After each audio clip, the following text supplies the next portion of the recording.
নমস্কার, সুপ্রভাত। খবর দিনভর নিয়ে আপনাদের সঙ্গে রয়েছে আমি জুনেলা।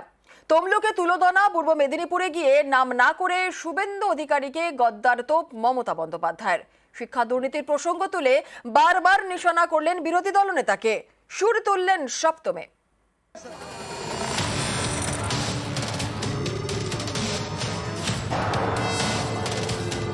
মনে রাখবেন, গদ্দারদের কমরেডরা, গদ্দার বাবুরা, আমি নাম বলি না, বলতে আমার লজ্জা লাগে। জীবনে সব থেকে বেশি পেয়েছে পার্টির থেকে, সব থেকে বেশি খেয়েছে, যা আমরা কোনোদিনও ভাবতে পারিনি।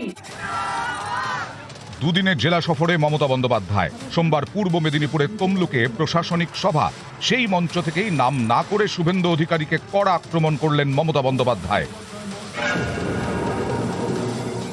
জীবনে সব থেকে বেশি পেয়েছে পার্টির থেকে, সব থেকে বেশি খেয়েছে, যা আমরা কোনোদিনও ভাবতে পারিনি।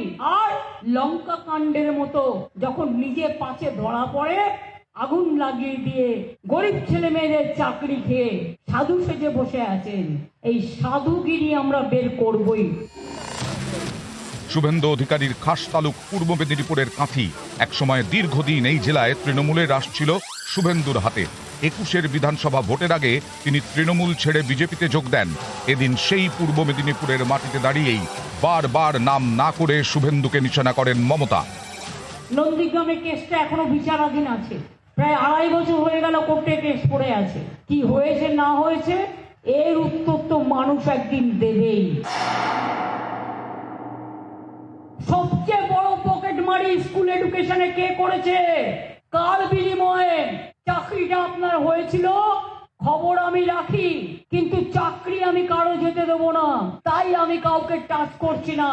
কিন্তু আজকে টাচ করছি না বলে মাথাকে আমি কোনোদিন টাচ করব না, এটা আমাকে অতটা বিশ্বাস করবেন না। এদিন পূর্ব মেদিনীপুরের তমলুকে সভার পর মেদিনীপুর শহরে জনসংযোগ করেন মমতা বন্দ্যোপাধ্যায়। মঙ্গলবার এই মেদিনীপুরেই তার প্রশাসনিক সভা। নিউজ 18 বাংলা। মৎস্যমন্ত্রী বিপ্লব রায় চৌধুরীকে ধমক মমতা বন্দ্যোপাধ্যায়ের। তমলুকে প্রশাসনিক সভার আগে পূর্ব মেদিনীপুরের নেতাদের সঙ্গে বৈঠক তৃণমূল নেত্রীর। বৈঠকে বিরক্তি প্রকাশ মমতা বন্দ্যোপাধ্যায়ের। গদ্দারের সঙ্গে যোগাযোগ রেখেছেন, সব খবর রাখি বলে ধমক মমতা বন্দ্যোপাধ্যায়ের। জেলা সভাপতি অসিত বন্দ্যোপাধ্যায়কেও ধমক তৃণমূল নেত্রীর। আর নিজেদের মধ্যে দ্বন্দ্ব বরদাস্ত নয়, বৈঠকে বার্তা মমতা বন্দ্যোপাধ্যায়ের। কাঁথি থেকে দলের কে প্রার্থী হবেন জানতে চাইলে অখিলগিরিকেও ধমক।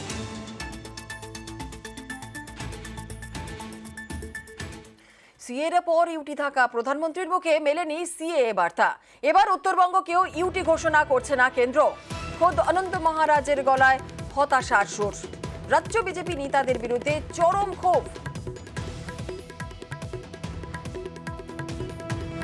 বাজেট অধিবেশনের আগে যেটা অধিবেশন ছিল, এই অধিবেশনে গৃহমন্ত্রীর সঙ্গে আমার দেখা হয়েছে। সেখানে সুকান্ত মজুমদারও ছিল। ওখানে আমি মাননীয় গৃহমন্ত্রীকে জিজ্ঞাসা করেছিলাম, এইবার আমাদের ইউটিটা বানিয়ে দেবেন। মাননীয় গৃহমন্ত্রী বলেছে দেখ রেখে। তো এরপর আর কিছু কথা থাকে নাকি? তারপরে এই কথা আমি বললাম, জনগণের কিন্তু সেন্টিমেন্ট এইরকম যে বিজেপি যদি না করে তাহলে অন্যরকম হতে পারে। তারপরে আমি শুনেছি কি আমাকে ফোনে কথা বলবে গৃহমন্ত্রী। কালকে ফোন করে আমাকে বললো নোটি কি ক্যা हो रहा है ये सब, इसको बंद करवाइए, ইউটি নিয়ে হোগা। এটা বুঝলাম, আমি বুঝলাম যে ইউটি দিচ্ছে না। অনন্ত মহারাজ যখন রাজ্যসভার সাংসদ হয়েছিলেন, তখন উত্তরবঙ্গবাসীর কাছে, রাজবংশী যারা ভোটার রয়েছেন উত্তরবঙ্গে, তাদের কাছে, মালদা, আলিপুরদুয়ার, কোচবিহার, উত্তর দিনাজপুর, দক্ষিণ দিনাজপুর জেলার যে রাজবংশী ভোটাররা রয়েছেন তাদের কাছে তিনি একটা প্রতিশ্রুতি দিয়েছিলেন। তিনি কি প্রতিশ্রুতি দিয়েছিলেন? যে তিনি যখন সাংসদ হবেন তাদের দাবি নিয়ে, এই আলাদা রাজ্যের দাবি বা কেন্দ্রীয় শাসিত অঞ্চলে, উত্তরবঙ্গকে কেন্দ্রীয় শাসিত অঞ্চল করবার দাবি তিনি কেন্দ্রের কাছে জানাবেন। এবং সেই প্রতিশ্রুতি দিয়েছিলেন এবং তখন কেন্দ্রীয় সরকার মানে অনন্ত মহারাজের দাবি অনুযায়ী তখন কেন্দ্রীয় সরকারের স্বরাষ্ট্র মন্ত্রক তাকে সেই প্রতিশ্রুতিও নাকি দিয়েছিল। কিন্তু যেটা এখন অনন্ত মহারাজ বলছেন যে স্বরাষ্ট্রমন্ত্রীর সঙ্গে তার কথা হয়েছে, স্বরাষ্ট্রমন্ত্রী তাকে বলেছেন, স্বরাষ্ট্র মন্ত্রক থেকে জানানো হয়েছে, এরকম কেন্দ্রীয় শাসিত অঞ্চল হওয়ার কোনো জায়গা নেই। আজকের যে অনন্ত মহারাজের কথা, যে বক্তব্য আমাদের কাছে এসেছে, সেই বক্তব্যের পর কিন্তু দেখা যাচ্ছে যে অনন্ত মহারাজের সেই প্রতিশ্রুতিও রাজবংশী ভোটারদের কাছে বা উত্তরবঙ্গের মানুষের কাছে, সাধারণ মানুষের কাছে রইল না। উত্তরবঙ্গের মানুষের এই যে দাবি যেটা তোলা হয়েছিল রাজবংশী ভোটকে মাথায় রেখে, রাজবংশী ভোটারদের কথা মাথায় রেখে, সাধারণ মানুষের কথা মাথায় রেখে সেই উত্তরবঙ্গের এই পৃথক রাজ্য বা কেন্দ্রীয় শাসিত অঞ্চলের যে দাবি তোলা হয়েছিল, এবারে লোকসভা ভোটের আগেও যদি সেটাও না, সেই প্রতিশ্রুতিও যদি রক্ষা করতে না পারে উত্তরবঙ্গের নেতারা, তাহলে সেক্ষেত্রেও কতটা এই রাজবংশী ভোট লোকসভা নির্বাচনের আগে বিজেপি কতটা ধরে রাখতে পারবে উত্তরবঙ্গের ক্ষেত্রে, সেটাও কিন্তু একটা প্রশ্ন থেকে যাচ্ছে। আর রাজ্যের সঙ্গে আলোচনা না করে কেন্দ্রশাসিত অঞ্চল ঘোষণা করা যায় না, মত উত্তরবঙ্গ উন্নয়ন মন্ত্রী উদয়ন গুহর। রাজ্য সরকারের সাথে আলোচনা না করে কেন্দ্রীয় সরকার বা বিজেপি আলাদা রাজ্য করে দেবে বা ইউনিয়ন টেরিটরি করে দেবে, এটা সম্ভব না। তা উনি বোঝেননি, উনি আবার সেই ভাওতার কথা শুনে মানুষকে ভাওতা দিয়েছেন, আর আজকে বলছেন যে মানুষ যদি বলেন তাহলে পদত্যাগ করবেন। আমার তো যতদূর ধারণা উনি তো মানুষের সাথে আলোচনা করে রাজ্যসভার সদস্য হননি। যাদের সাথে আলোচনা করে রাজ্যসভার সদস্য হয়েছেন তাদের সাথে আলোচনা করুন, তারা কি বলে তাদের কথা শুনে সেইভাবে ব্যবস্থা নিন। মানুষের কাঁধে বন্দুক রেখে কী হবে? নিজের বিবেক, নিজের আত্মা, নিজের মগজের কাছে প্রশ্ন করুন, কি করা উচিত সেই কাজটাই করুন, যদি পাপস্খলন করতে পারেন। রাজ্যের ভৌগোলিক অবস্থান অক্ষুণ্ণ রাখতে বদ্ধপরিকর বিজেপি, দাবি শ্রমিক ভট্টাচার্যের। বিজেপি কোনোদিন বলেছে যে এই ধরনের কোনো টেরিটরির পক্ষে আমরা ছিলাম? আমাদের অবস্থান অত্যন্ত স্পষ্ট। আমরা যে কোনো মূল্যে বর্তমান পশ্চিমবঙ্গের ভৌগোলিক সীমারেখাকে অক্ষুণ্ণ রেখেই যারা জনজাতি উপজাতি যেখানেই যারা থাকুন না কেন প্রত্যেক মানুষের সার্বিক বিকাশের লক্ষ্যে আমাদের দল, আমাদের সরকার কাজ করবে। এক্ষেত্রেও সেটা হবে। এর অন্যথা কোনো কিছু হওয়া সম্ভব নয়। এর বাইরে যদি কিছু বলার থাকে তাহলে কেন্দ্রীয় নেতৃত্ব। তৃণমূল ছাড়লেন তাপস রায়, বরানগরের বিধায়ক পদ থেকেও দিলেন ইস্তফা। তাপস রায়ের গলায় ক্ষোভ, অভিমান।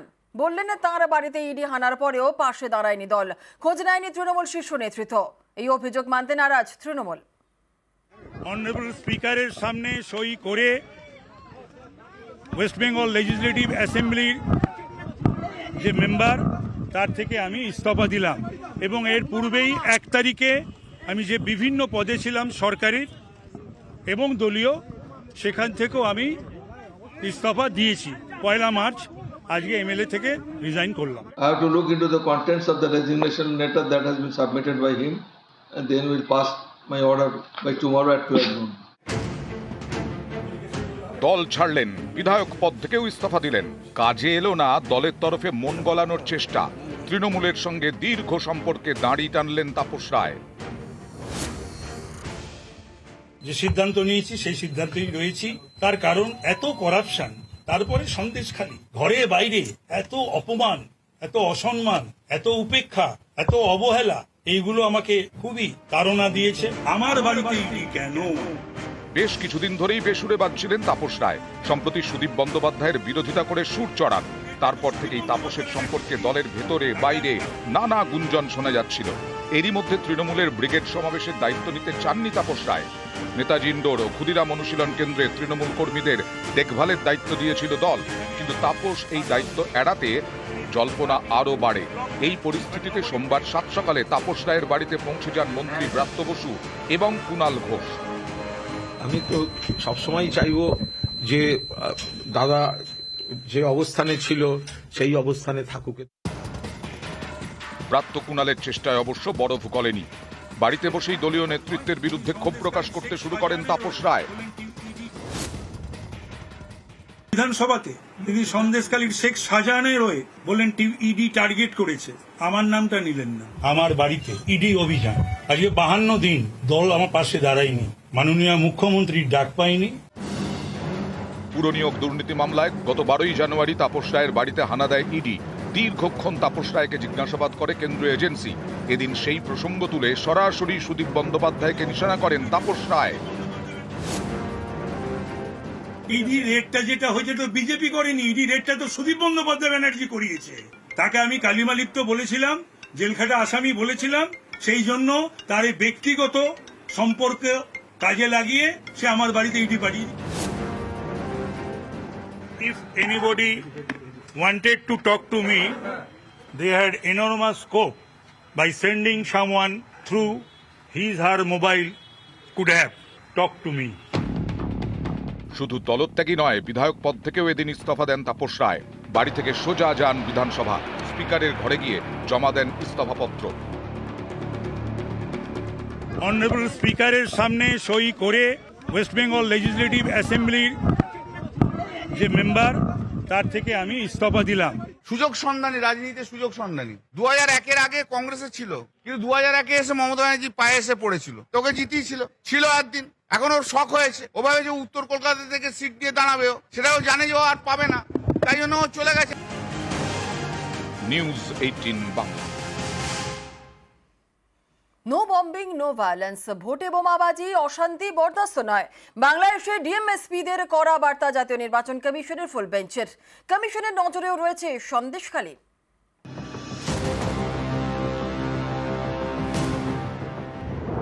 আর কদিনের অপেক্ষা, তারপরই লোকসভা ভোট শুরু। এই ভোটে যাতে অশান্তি না হয় তা নিশ্চিত করতে চাইছে জাতীয় নির্বাচন কমিশন।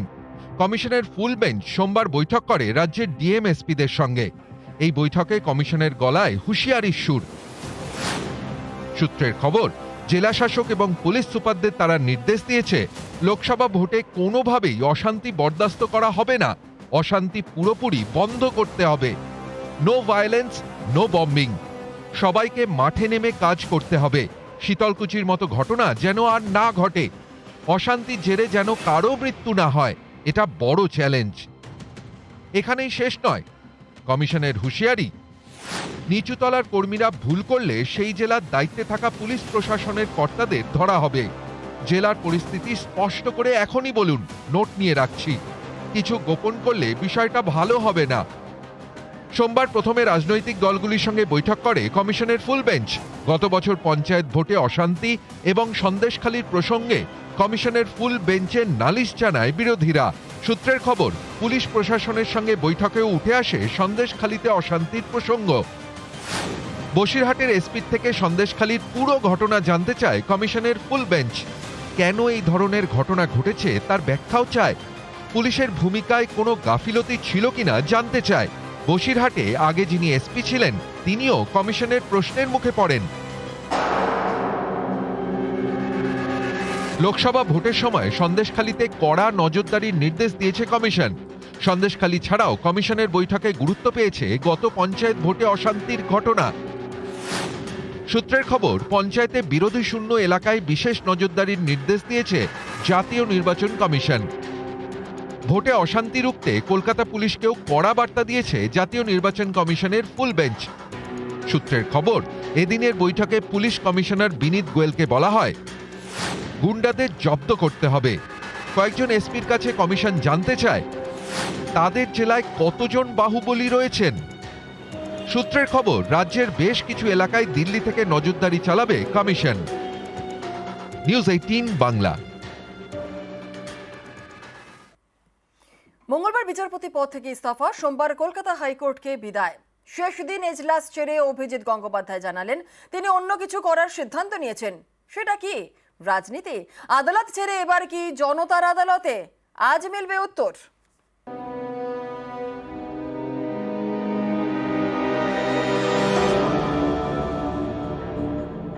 আমি বিচারপতির পদ থেকে মঙ্গলবার পদত্যাগ করব। আমাদের হাইকোর্টের চিফ জাস্টিসকে মৌখিকভাবে জানাবো, ভারতের রাষ্ট্রপতিকে চিঠি লিখে জানিয়ে দেবো। সেই মুহূর্ত থেকে আমার রেজিগনেশন কার্যকর হবে। এটাই কনস্টিটিউশন এবং কনস্টিটিউশন ল এর প্রভিশন। সোমবার ইতি বিচারপতি হিসেবে শেষবার কলকাতা হাইকোর্টে, হাইকোর্টের 17 নম্বর কক্ষ। এটাই বিচারপতি অভিজিৎ গঙ্গোপাধ্যায়ের এজলাস। এদিন দুপুরের দিকেই এজলাস ছাড়েন বিচারপতি গঙ্গোপাধ্যায়। প্রতিবারের মতো শেষ দিনেও চেয়ার ছেড়ে সকলের উদ্দেশ্যে নমস্কার করেন। তারপর আদালত কক্ষে উপস্থিত প্রত্যেকের উদ্দেশ্যে হাত নাড়তে নাড়তে এজলাস ছাড়েন। আইনজীবীদের পক্ষ থেকে কমলেশ ভট্টাচার্য বলেন, আমাদের জন্য এটা কালো দিন। দয়া করে ইস্তফার সিদ্ধান্ত পুনর্বিবেচনা করুন। আপনার মেয়াদ সম্পূর্ণ করে যান। জবাবে বিচারপতি অভিজিৎ গঙ্গোপাধ্যায় বলেন, আমি অন্য কিছু করার সিদ্ধান্ত নিয়েছি। আমি মনে করি এখানে আমার কাজ সম্পূর্ণ করেছি। হাইকোর্টের বারান্দায় আমার 29-30 বছর। আপনাদের সঙ্গে নিশ্চয়ই যোগাযোগ থাকবে। আদালত কক্ষে থাকা এক মহিলা কাঁদতে কাঁদতে বিচারপতিকে বলেন, আপনার 17 নম্বর আদালত কক্ষ আমাদের কাছে মন্দির। আপনি ছেড়ে যাবেন না। তাকে বিচারপতি গঙ্গোপাধ্যায় বলেন, আমাকে যেতেই হবে। অন্য কোনো জজ সাহেব এসে ঠিক করবেন। নিয়োগ দুর্নীতিতে তার একের পর এক কড়া নির্দেশ রাজ্য জুড়ে শোরগোল ফেলে দেয়। তার নির্দেশে নিয়োগ দুর্নীতিতে ইডি সিবিআই তদন্ত শুরু করে। আশার আলো দেখতে শুরু করেন আন্দোলনকারী চাকরি প্রার্থীরা। অনেকেই বিশ্বাস করতে শুরু করেন এবার তারা বিচার পাবেন, চাকরি পাবেন। বিচারপতি গঙ্গোপাধ্যায় কোর্টের মধ্যে নির্দেশ দিয়েছেন, কোর্টের বাইরেও দিয়েছেন পরামর্শ। রাস্তায় বসে না থাকে, আপনাদের যদি সত্যিই একটা কারণ থাকে বসে থাকা, সেই কারণটা নিয়ে হাইকোর্টে আসুন, আদালতে আসুন। আদালতে শত শত মামলা হয়েছে, সেখানে শত শত লোক রিলিফ পেয়েছে। আপনার যদি রিলিফ প্রাপ্য থাকে আপনি নিশ্চয়ই পাবেন। যদি প্রাপ্য না থাকে 200 বছর রাস্তায় বসে থেকে কোনো রিলিফ পাবেন না। এই অভিজিৎ গঙ্গোপাধ্যায়েরই মঙ্গলবার বিচারপতি পদ থেকে ইস্তফা। এতে অনেক চাকরি প্রার্থী হতাশ। উনি ইস্তফা দিচ্ছেন, হতাশাগ্রস্ত তো হবই, কারণ ওনার মতো একজন বিচারক আমাদেরকে যদি চলে যান আমাদের কাছ থেকে, আমরা কার কাছে গিয়ে দাঁড়াবো? উনি কিন্তু একদম দুর্নীতির গোড়া থেকে ধরার চেষ্টা করেছিলেন। অভিজিৎ গঙ্গোপাধ্যায়ের এই যে ডিসিশন, এই যে ঘোষণা, এটা আমাদেরকে অনেকটাই আশাহত করেছে, কারণ আমরা ওনার ওপর চরম আশাবাদী এবং উনি আমাদের পথ দেখিয়েছেন। আমাদের বিভিন্ন চাকরি প্রার্থীদের উনি অনেক সাহায্য করেছেন, তাই আমরা গভীরভাবে শোকাহত এবং আশাহত। আদালত ছাড়লেন, এবার কি জনতার আদালতে? অভিজিৎ গঙ্গোপাধ্যায় কি ভোটে লড়বেন? বিজেপির টিকিটে কি তমলুক থেকে প্রার্থী হচ্ছেন? এসব নিয়ে এখন জোর জল্পনা। মঙ্গলবার 1:30টার সময় কোর্টে মাস্টারদা সূর্য সেন মূর্তির নিচে আমি আসব, আপনাদের সব প্রশ্নের উত্তর সেদিন দেব। নিউজ 18 বাংলা।